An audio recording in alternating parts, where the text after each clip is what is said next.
हम ये जो पेपर देख रहे हैं क्लास 3 इंग्लिश का पेपर देख रहे हैं, ठीक है। तो सबसे पहले यहाँ पर आपको एंशिएंट पैसेज जैसा कुछ आएगा, तो उस पैसेज को कैसे पढ़ना है और कैसे आपने आंसर निकालने हैं वो हम यहाँ पर देखेंगे, ठीक है। तो देखिए सबसे पहले यहाँ पर पैसेज दे रखा है, उसको हम रीड करेंगे। एक पैसेज है, mother duck walk back home with her ducklings.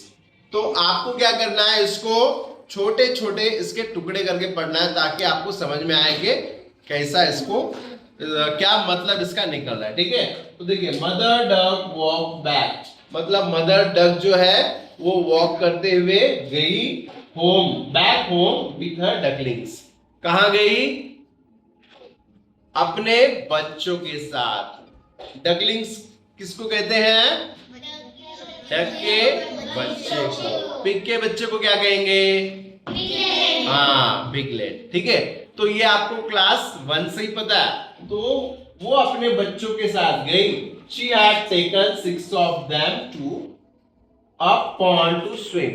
तो वो अपने कितने बच्चों को लेकर गई? 6 बच्चों को। कहां लेकर गई? Pond. Yes. When she reached back home, she started counting them. और जब वो घर पहुंची तो उसने काउंट करना स्टार्ट किया कि मेरे जितने बच्चे लेके गई थी वो वापस आए भी कि नहीं। तो उसने देखा 1 2 3 4 एंड 5। उसके सिर्फ 5 ही बच्चे आए। एक बच्चा क्या था उसका? एक गायब था, ठीक है। Oh dear said mother duck, where is the 6th one. अब वो परेशान हो गई और बोली मेरा छठा बच्चा कहां गया। अब वो उसने क्या किया, फिर mother duck went back to look for the lost duckling. Mother duck कहां गई? चलेगी वापस उसके खोए हुए छठे बच्चे को ढूंढने के लिए। She looked behind the bushes. और उसने कहां देखा? बुशेस। बुशेस मतलब झाड़ी, झाड़ी के पीछे देखा उसने। अंडर द ट्रीज, ट्रीज के नीचे देख लिया उसने। उसके बाद ओवर द फेंस, जो वहां फेंस लगा था उसके ऊपर भी देख लिया। The little duckling was nowhere. और वो जो छोटा बच्चा था उसका वो कहीं भी नहीं था। मां उसकी बहुत परेशान हो गई, ठीक है। Mother duck went to the pond. और मदर डक बोली हम तो पॉन्ड गए थे, चलो वापस जाके हम देखते हैं वहां है क्या। Went to the pond. Splash splash splash. वहां जाके देखती है तो वहां पानी में आवाज आने लगी, है ना। पानी में जब हम कुछ मारते हैं, कुछ गिरता है तो स्प्लैश होता है ना, तो वहां पर ऐसा आवाज आने लगा। There was the little duckling swimming. वहां पर उसका छोटा बच्चा क्या कर रहा था? स्विम कर रहा था। And playing the pond with the frogs. और वहां छोटे छोटे मेंढक के साथ वो खेल रहा था। अब ये पैसेज एक बार हमको समझ में आ गया, उसके बाद हमको क्वेश्चन का आंसर सॉल्व करना है। अब कैसे आंसर लिखना है ये देखिए। What is a duck's baby called? जब आपको नहीं समझ में आ रहा तो उसके छोटे टुकड़े कर दीजिए। What is a duck's baby? मतलब क्या कहते हैं हम डक के बेबी को, है ना। Called, called मतलब क्या कहलाता है। तो आंसर कैसा लिखना है, इसका जो ये क्वेश्चन वाला पार्ट है इसको छोड़ देने का और आंसर अपना आगे से शुरू करने का, और यहां देखने का कि ये कौन सा टेंस है। इज है मतलब कौन सा टेंस आया? प्रेजेंट। इज मतलब प्रेजेंट टेंस, वॉज मतलब पास्ट टेंस, और विल मतलब future tense. Is present, was past और विल फ्यूचर। तो मतलब ये प्रेजेंट में पूछा है what is a duck's baby called. तो हम आंसर क्या लिखेंगे? A duck's baby is called duckling. हाँ, ये ऐसा ये हमारा आंसर बनेगा।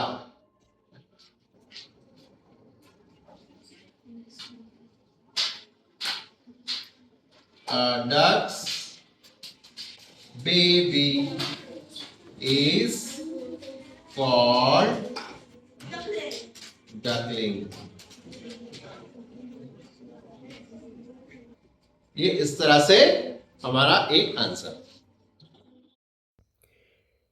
Now next question, how many ducklings went for a swim. तो इसमें आपने देखना है, क्वेश्चन पार्ट है हाउ मेनी, तो उसको छोड़कर आगे देखना है कि उसके कितने डकलिंग्स थे। तो यहाँ आपको दिख रहे हैं 6। तो उसका आंसर कैसा करेंगे, यहाँ लिखेंगे हम 6 ducklings went for a swim. आपको ये लिखना आना चाहिए कि कहाँ पर क्वेश्चन पार्ट है और कौन सा टेंस है, उसके हिसाब से ही आपको आंसर लिखने होंगे। और उसमें भी आपको देखना है कि जो सबसे करीबी एक्शन वर्ड है वो कौन सा है, तो वो टेंस के हिसाब से उसको हम कन्वर्ट करेंगे। ठीक है, नेक्स्ट क्वेश्चन देखते हैं, वेयर डिड दे गो। तो यहाँ पर फिर से आप देखिएगा क्वेश्चन पार्ट क्या है, वेयर। ठीक है, और डिड से हमें टेंस पता चल रहा है, कौन सा टेंस है, पास्ट टेंस। और यहाँ पे नेक्स्ट एक्शन वर्ड कौन सा आया है, गो। मतलब डिड है जो पास्ट है, तो गो को हमको पास्ट में लेना पड़ेगा, गो का पास्ट वेंट लेना पड़ेगा। ठीक है, तो आंसर ऐसा स्टार्ट करेंगे हम यहाँ से, दे गो नहीं लेंगे हम यहाँ पर, डिड की वजह से वेंट लेंगे, दे वेंट, कहाँ गए थे, टू अ पॉन्ड, वो पॉन्ड को गए थे। तो इसलिए इस तरह से ये अपना आंसर, बहुत इजी है। आपने बस क्या करना है, क्वेश्चन देखना है, क्वेश्चन का टेंस और क्वेश्चन का एक्शन वर्ड, उसके हिसाब से आंसर ढूंढने हैं पैसेज में। अभी अगला देखिए, how many ducklings came back home. वापस देखिए इधर, हाउ मेनी क्वेश्चन पार्ट हो गया, तो यहाँ पर देखिए कितने आए थे, 5 ही बैक आए थे ना, तो वो आपको आंसर में लिखना है। यहाँ पर आंसर लिखते हैं हम, 5 डकलिंग्स केम बैक होम। अब आगे देखते हैं, नेक्स्ट क्वेश्चन है, at what 3 places did mother duck look for her baby. Question part at what देखेंगे, फिर देखिए यहाँ पर डिड आया है, मतलब पास्ट में आया है, और एक्शन वर्ड इधर लुक है, तो हमें इसको लुक्ड करना है। तो चलिए आंसर कैसा करेंगे इसका, देखिए पैसेज में यहाँ पर दिया हुआ था, she looked behind the bushes, under the trees and over the fence. Same answer हमें यहाँ लिखना है, she looked behind the bushes, under the trees and over the fence. अब देखिए आगे आपको सीन पैसेज दिया हुआ है 5 मार्क के लिए, read the following passage and answer the questions. ये आपके बुक में से ही दिया हुआ है। देखिए, once upon a time there was a farmer who liked fruits, so he decided to grow variety of fruits on his land. He took special care to grow grapes and watermelons in a small corner of his farm. When the fruits were all ripe, the farmer decided to give the best fruit to the king.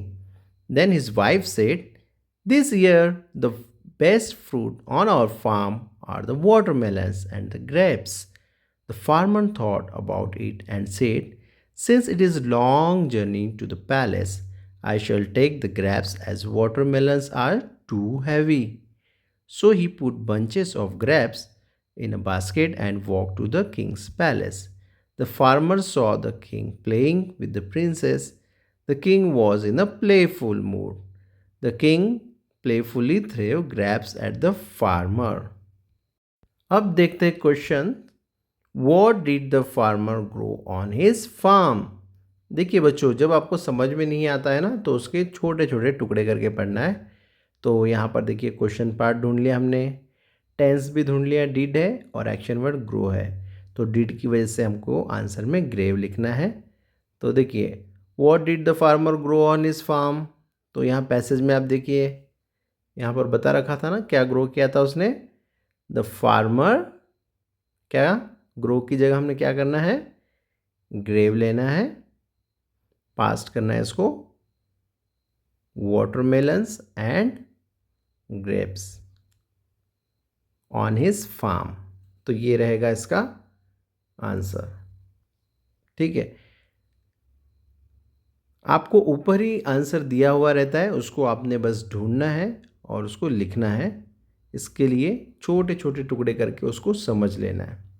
ठीक है, चलिए अगला question, what did his wife से। देखिए what question part, did है past, और से का ये जो एक्शन वर्ड है इसको हम आंसर में करेंगे सेड। तो यहाँ ऊपर था देखिए, then his wife said this year the best fruits on our farm are the watermelons and the grapes. तो यही आंसर हमें लिखना है यहाँ पर। शी सेड दैट, यहाँ से हम आंसर स्टार्ट करेंगे। She said that the best fruits on their farm were the watermelons and grapes। तो ये रहेगा इसका आंसर। चलिए नेक्स्ट क्वेश्चन की तरफ बढ़ते हैं। Why did the farmer decide to take the grapes? Why question part हो गया, did से पता चला कि ये पास्ट है, और डिसाइड ये होगा एक्शन वर्ड। तो उसने ग्रेप्स ही क्यों चूज़ किए थे? तो इसका आंसर हमें यहाँ ऊपर मिलता है, ऊपर देखिए पैसेज में कहाँ है, ये रहा। Since it is a long journey to the palace I shall take the grapes as watermelons are too heavy. Journey बहुत दूर की थी और वाटरमेलन्स बहुत हैवी थे, इसलिए उसने उसी को ले जाने का डिसाइड किया। Because it was a long journey, journey बहुत दूर की थी, और भाई वाटरमेलन्स भी तो बहुत हैवी थे, इसलिए लिखेंगे because it was a long journey and watermelons were too heavy. तो ये होगा अपना सही जवाब। ठीक है, तो चलिए बढ़ते हैं next question. What did the king do playfully. देखिए व्हाट क्वेश्चन पार्ट, डिड से पता चला पास्ट है, और करीबी जो एक्शन है वो डू है, मतलब उसने जो किया वो वाले एक्शन को हमने पास्ट में कन्वर्ट करना है। ठीक है, तो आपको तो पता है उसने क्या किया, यहाँ पर है ना ऊपर, the king playfully threw grapes at the farmer, उसने फेंका था, है ना। तो उसी को हम आंसर अभी यहाँ पर लिखेंगे, the king playfully threw grapes at the farmer। ये अपना आंसर होगा। चलिए आगे बढ़ते हैं, राइट ट्रू और फॉल्स। यहाँ पर लिखना है watermelons were chosen by the farmer to gift to the king. क्या उसने किंग को देने के लिए वाटरमेलन्स चूज़ किए थे?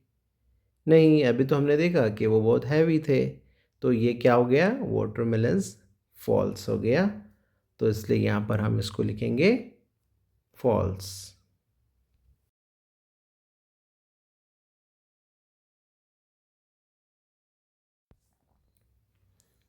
चलिए सीन पोइट्री है अभी 5 मार्क्स के लिए, इस पर आपको क्वेश्चन आएंगे।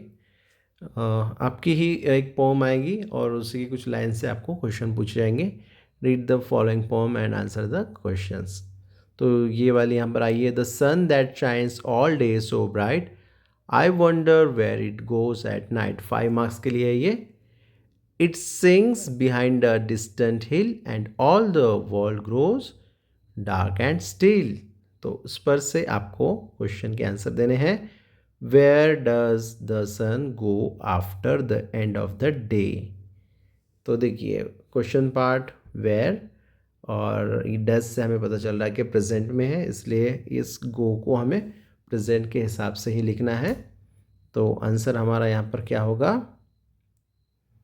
The sun it sinks behind a distant hill.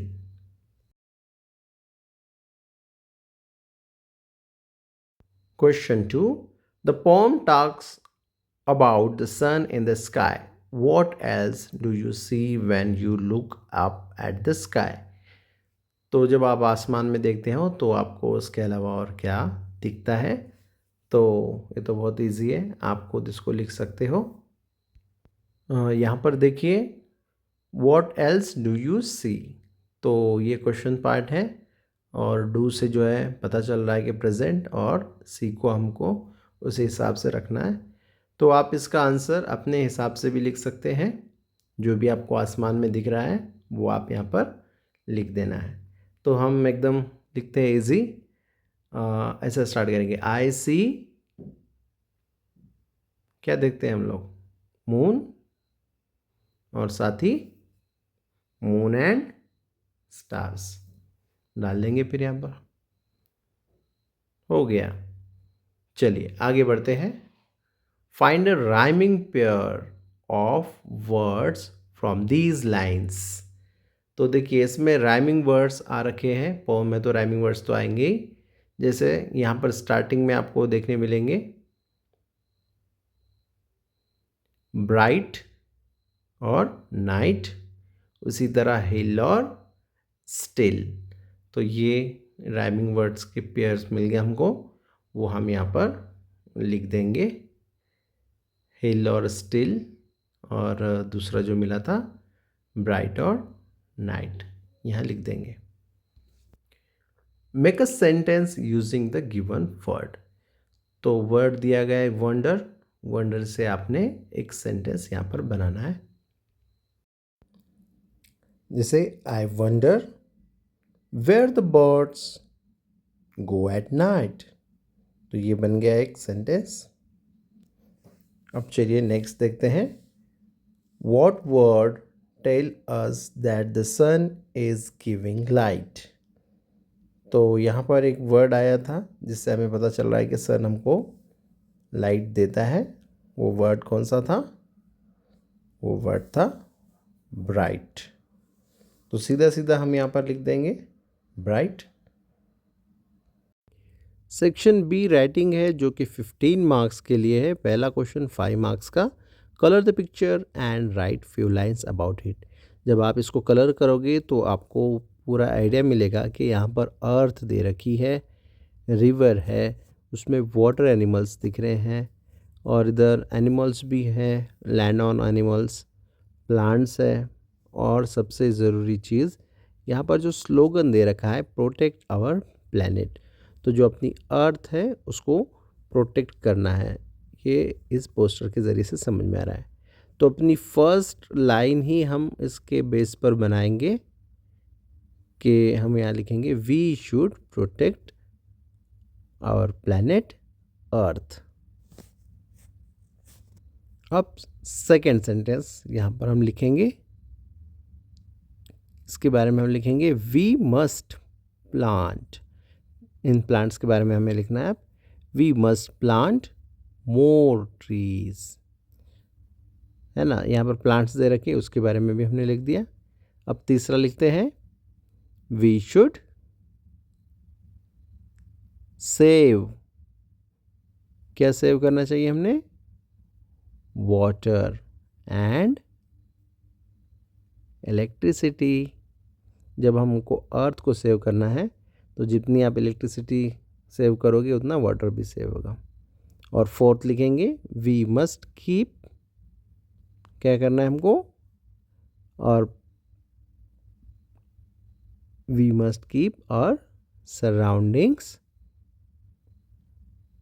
Clean. ये एक हो गया। और लास्ट जो सेंटेंस लिखेंगे वो ये रहेगा, earth is our home and we should take care of it. तो इस तरह से आपके 5 मार्क्स यहाँ पर कंप्लीट हो जाएंगे। अब यहाँ पर देखिए एक और में भी क्वेश्चन दे रखा है, ये बहुत ही इजी है। Right the correct sequence of the story in the given circle. तो इस पिक्चर को अगर आप ध्यान देखेंगे तो देखिए पहले जो है स्विंग्स का पूरा सामान दे रखा है, फिर उसको सेटअप चालू है, उसके बाद वो बैठने के लिए नीना रेडी हो गई और लास्ट में जो है वो स्विंग का एंजॉय ले रही है। तो इसके हिसाब से आप इसको क्या करना है, नंबर्स देने हैं। देखिए soon the swing was ready, Nina enjoyed the swing, father started building the swing, Nina and her father decided to build a swing. तो देखिए पहले जो डिसाइड किया है उसका तो ऑब्वियसली नंबर 1 रहेगा, तो इसलिए हम इसको दे देंगे नंबर 1। उसके बाद क्या है, father started building the swing, उन्होंने स्विंग बनाना शुरू किया, इसको नंबर 2। और अब क्या है, नंबर 3 हम इसको देंगे सून द स्विंग वॉज रेडी, इसको 3। और लास्ट में वो क्या करेगी, एंजॉय करेगी। ठीक है, तो ये इसको 4th। अब नीचे दिया है give a suitable title of the story, तो आप अपने हिसाब से इसको टाइटल दे सकते हैं, नीना का स्विंग वगैरह इस तरह का टाइटल हम सोच के रखेंगे, है ना, या फिर किस तरह से उन्होंने क्रिएटिविटी दिखाई वो। तो यहाँ पर हम नाम देंगे इसको नीनाज न्यू स्विंग। तो ये आप पर निर्भर है कि आप इसका आंसर क्या लिखोगे। Make a poster on eat healthy stay healthy, तो ये भी 5 मार्क्स के लिए है। तो देखिए हेल्दी रहने के लिए हमें क्या क्या खाना पड़ता है, क्या क्या अपने हैबिट्स रखने पड़ती है, उस पर आपने एक पोस्टर बनाना है। ठीक है, तो अपना जो मेन टॉपिक है वो आपने नहीं भूलना है, ईट हेल्दी स्टे हेल्दी। तो इसमें आप क्या क्या दिखा सकते हैं कि बैलेंस डाइट, जिसमें आपने फ्रूट्स रखे हो एक प्लेट में, है ना, आप फ्रूट्स खा रहे हो, मिल्क पी रहे हो, प्लेंटी ऑफ वाटर आप ले रहे हो, उसी के साथ फिर एक्सरसाइज भी कर रहे हो, चिकन मटन भी खा रहे हो, है ना। तो ये सब आपका क्या रहेगा, फिर आप ये सब करोगे तो आप हेल्दी रहोगे। तो इस तरह का एक बढ़िया सा आप यहाँ पर पिक्चर बना देंगे, और पिक्चर बनाने के बाद ऊपर हेडिंग देना नहीं भूलना है, ईट हेल्दी स्टे हेल्दी। इस तरह से हमारा पोस्टर बन के तैयार, और 5 मार्क्स भी रेडी। ठीक है, ईजी है। अब देखिए क्वेश्चन नंबर 3 है, पिक्चर कंपोजिशन है। Complete the sentences by using the words from the help box. क्या क्या है, girls, Sunny, playground, swing, enjoying. ये पिक्चर देख के आपने लिखना है। तो देखिए फर्स्ट क्या है, this is a picture of a, किसकी है, गर्ल्स की है, सनी, प्लेग्राउंड, स्विंग और एंजॉइंग। तो ये पिक्चर है एक प्लेग्राउंड की, है ना। प्लेग्राउंड का एक सीन दिखाई दे रहा है आपको, तो यहाँ पर हम लिखेंगे प्लेग्राउंड। ठीक है, नेक्स्ट क्वेश्चन है फिर, it is a bright and dash day. तो यहाँ पर है सनी, तो हम लिख देंगे सनी डे। अब थर्ड देखिए, I can see 2 dash playing on the seesaw. तो सी सॉ पर तो हमको दिखाई दे रहे हैं कि 2 गर्ल्स है, तो इसलिए हम यहाँ लिखेंगे 2 girls. Next question, there are 3 boys playing on the dash. तो देखिए बॉयज़ दिख रहे हैं 1 2 3, ये 1 2 3 बॉयज़ क्या खेल रहे हैं, ये स्विंग खेल रहे हैं, तो ये हमने लिख दिया स्विंग। अब लास्ट देखिए, देर आर डैश देमसेल्व्स, तो वो क्या कर रहे हैं, एंजॉय तो कर रहे हैं, सो दे आर एंजॉइंग देमसेल्व। तो इस तरह से ये भी अपना कंप्लीट हो गया। अब इसी को और में भी रखा है, और में क्या हो सकता है ये देखते हैं।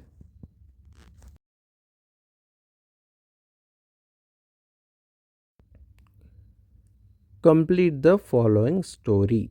ठीक है, एक पिक्चर दे रखा है, उसके हिसाब से आपको स्टोरी को आगे बढ़ाना है। क्या है स्टोरी, देखिए, Vijaya is a young girl, she lives with her father, mother, grandmother and grandfather in a small village.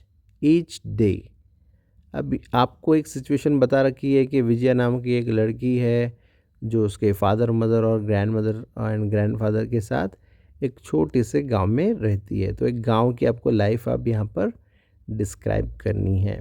तो ईच डे वो क्या करती है, सबसे पहले तो गांव की लाइफ में सुबह सुबह उठा जाता है, तो हम लिखेंगे each day she wakes up early in the morning.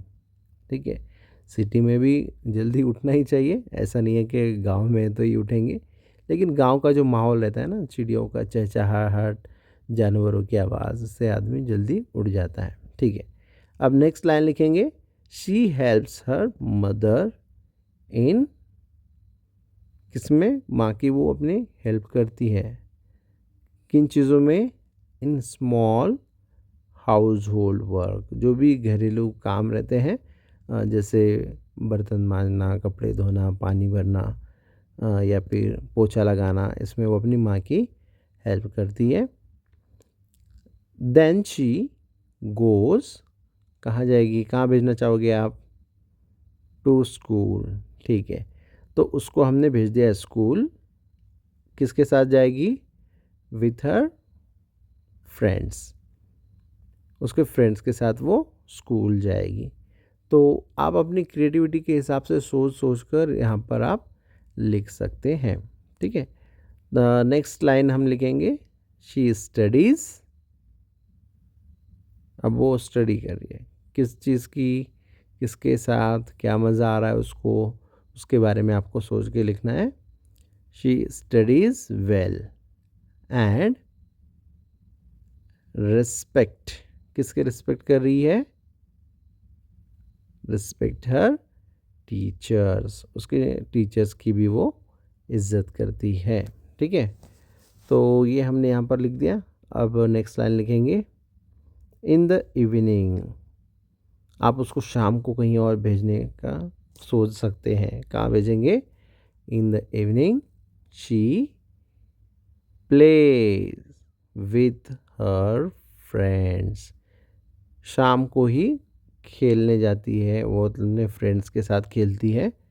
इस तरह से आप एक लाइन बनाएंगे and helps her grand parents, और उसके ग्रैंड पेरेंट्स की भी वो मदद करती है। ठीक है, तो इस तरह से हमने इतनी लाइंस बना ली है। आखिरी वाली लाइन बना लेते हैं, she is a kind and hard working, वो बहुत ही रहमदिल है और मेहनती भी लड़की है, हार्ड वर्किंग गर्ल। ठीक है, तो इतना आप लिखेंगे कुछ भी सोच सोच के, तो आपके यहाँ पर 5 मार्क्स तो पक्के ही हो गए। अब देखिए सेक्शन सी जो है वो स्पेलिंग का है, जो 10 मार्क्स, उसमें जो स्पेलिंग का जो पार्ट है वो आपको दिया जाएगा सिर्फ 5 मार्क्स के लिए, जिसमें रीअरेंज करना होगा आपको, या फिर स्पेलिंग को करेक्ट लिखना होगा, या कुछ ऐड करना होगा। इस तरह के इसमें क्वेश्चंस है। तो देखिए फर्स्ट क्वेश्चन है, रीअरेंज करना है जर्नी की करेक्ट स्पेलिंग, तो क्या होती है, JOURNEY, यस, तो ये हो गई करेक्ट स्पेलिंग जर्नी की। अब सेकेंड अगर आप वर्ड देखेंगे तो WIES, तो ये वाइज वाली स्पेलिंग है, WISE, वाइज। ठीक है, 1 मार्क हो गया यहाँ पे कंप्लीट। नेक्स्ट देखते हैं, circle the correct spelling, correct जो स्पेलिंग है उस पर आप सर्कल लगाएंगे। रॉकेट की स्पेलिंग देखिए, देखने से ही पता चल रही है कि इस स्पेलिंग में तो बहुत गड़बड़ है, ये भी तो सही नहीं लग रही, तो ये है correct spelling, ROCKET, rocket. Second देखेंगे, टीयर की ये दोनों स्पेलिंग सही नहीं लग रही है, TEAR इज़ करेक्ट। अब देखिए नेक्स्ट क्वेश्चन है, ऐड करना है आपको sun to the following words to make a new word, जैसे कि सन प्लस फ्लावर, सनफ्लावर, आप यहाँ पर लिखेंगे सन प्लस सेट, सनसेट। एकदम इजीली बैठे बैठे आपको ये मार्क मिल जाएगा। नेक्स्ट है, find fruits in the grid given below, तो बाजू की जो बास्केट में है आपको फ्रूट्स दिखाई दे रहे हैं और इस ग्रीड में उनकी स्पेलिंग दे रखी है। तो 1 मार्क का है तो कोई भी 2 आप ढूंढेंगे। जैसे यहाँ देखिए MANGO मैंगो की स्पेलिंग मुझे दिखाई दे रही है। क्या आपने ढूंढ लिया मैंगो की स्पेलिंग? ये रही मैंगो। और एक दिख रही है, देखो जी के साथ नीचे की साइड में लिखी हुई है GUAVA गुआवा। तो ये 2 स्पेलिंग हमने ढूंढ ली। 1 मार्क यहाँ पर अपना कंप्लीटेड। चलो नेक्स्ट देखते हैं question 5, fill in the blanks days of the week. ये तो बहुत ही ईजी है। बस यहाँ पर आपको ये देखा जाता है कि आपको स्पेलिंग सही से आती है या नहीं। तो अगर आपका स्पेलिंग पार्ट सही है तो आप ये एकदम ही फास्ट कर सकते हो। जैसे देखिए यहाँ पर संडे, मंडे, ट्यूसडे, वेडनेसडे दे रखा है। तो वेडनेसडे के बाद क्या आता है? थर्सडे। यहाँ पर आप लिखेंगे। उसके बाद फ्राइडे और फ्राइडे के बाद सैटरडे। तो सैटरडे की स्पेलिंग करेक्ट लिखनी है SATURDAY। अब देखेंगे वोकैबुलरी में है, ये भी 5 मार्क्स का। Fill in the blanks to describe the people below. 1 mark का है, 1 marks. Prerna always wishes everyone in the morning. तो मॉर्निंग में वो विश कर रही है, इसका मतलब शी इज़ पोलाइट। वो पोलाइट है, सबसे अच्छे से बात करती है, पहले विश करती है ना, तो वो पोलाइट हो गई। ब्रेव और सेल्फिश तो नहीं है। अब देखो Pramod doesn't share his toys with anyone. Share नहीं कर रहा है, इसका मतलब तो वो सेल्फिश हो गया। ब्रेव और लेजी तो नहीं है। ठीक है, fill in the blanks using a and an. तो ये यूज़ तो आपको अच्छे से पता है, ए कब यूज़ होता है और एन कब यूज़ होता है ना। ए कॉन्सोनेंट साउंड के वक्त यूज़ होगा और एन वॉल साउंड के वक्त। तो वॉल साउंड कौन से? जिनका साउंड AEIOU से स्टार्ट जो हो रहा है वो साउंड रहते हैं वॉवल साउंड्स, है ना। मैं यहाँ पर लेटर की बात नहीं कर रहा, मैं साउंड की बात कर रहा हूँ। ठीक है, तो जैसे ये देखिए यहाँ पर ब्राउन है तो ब ये कॉन्सोनेंट है, तो इसलिए अ ब्राउन। और एग ये वॉल साउंड है, इसलिए एन एग। ये ले लिया हमने। अब आपको यहाँ पे क्या करना है, वर्ड्स फॉर्म करने हैं। जैसे SK SW SP और ST से स्टार्ट होने वाले।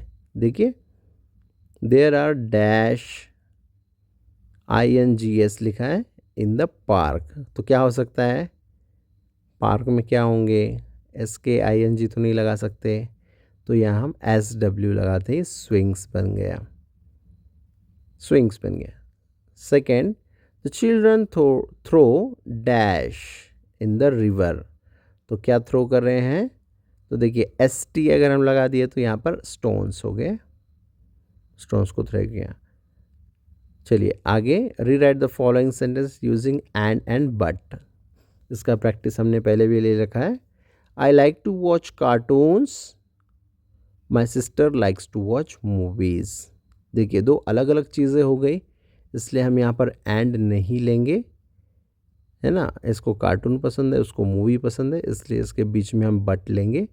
तो हम सेंटेंस ऐसा लिखेंगे, I like to watch cartoons but my sister likes to watch movies.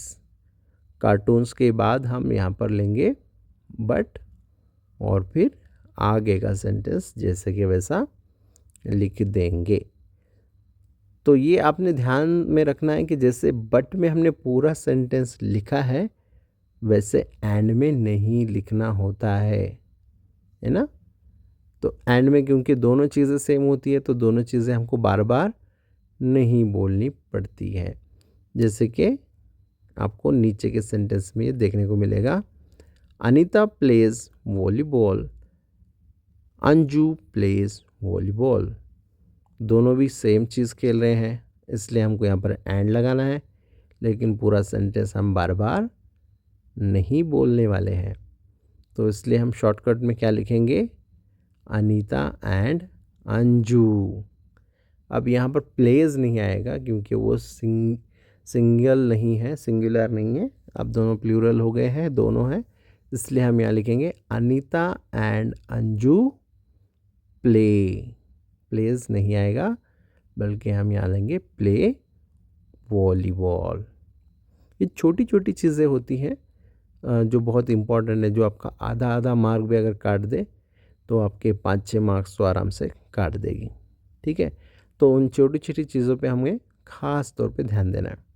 अब देखिए फिल इन द ब्लैंक्स, ये यहाँ पर एंड तो लगा दिया हमने ऊपर, अब नीचे देखेंगे fill in the blanks with here and there.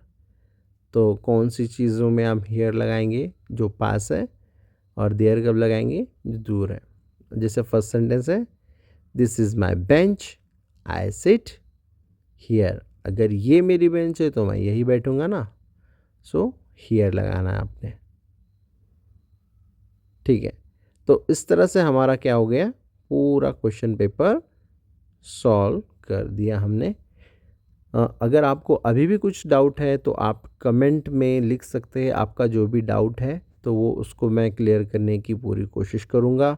और आपके एग्ज़ाम के लिए बहुत ही कम दिन बचे हुए हैं, तो बच्चों आप जो है इस तरह से सॉल्व करोगे तो आपको आउट ऑफ मार्क्स मिल जाएंगे, है ना।